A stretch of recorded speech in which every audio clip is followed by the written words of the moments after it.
नमस्कार. सादर करणार आहे एक नवीन कविता. ही कविता इंडिपेंडेन्स डेसाठी. कविता स्वातंत्र्य दिन. 15 ऑगस्ट म्हणजे स्वातंत्र्य दिन.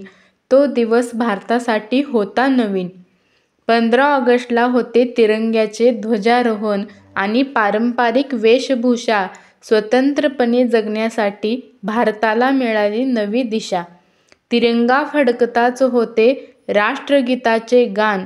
भारतीयांच्या हृदयामध्ये स्थापित झाला तिरंग्याचा अभिमान. 15 ऑगस्ट 1947ला भारतीय झाले इंग्रजांच्या गुलामीतून मुक्त. स्वातंत्र्य दिन साजरा करताना आजही होतो प्रत्येक भारतीय वीरशूरांच्या चारित्र्यावर व्यक्त. 15 ऑगस्ट म्हणजे स्वातंत्र्य लढ्यात शहीद झालेल्या वीरांना आदरांजली अर्पण करण्याचा दिन. भारत देश कधीच फेडू शकणार नाही स्वातंत्र्य मिळवून देणाऱ्या शूरवीरांचं ऋण. स्वातंत्र्य दिन म्हणजे एकता, बंधुता आणि राष्ट्रीय एकात्मतेचा संदेश. महान आहे आपला भारत देश. महान आहे आपल्या भारतीयांना मिळालेला संविधानाचा उपदेश.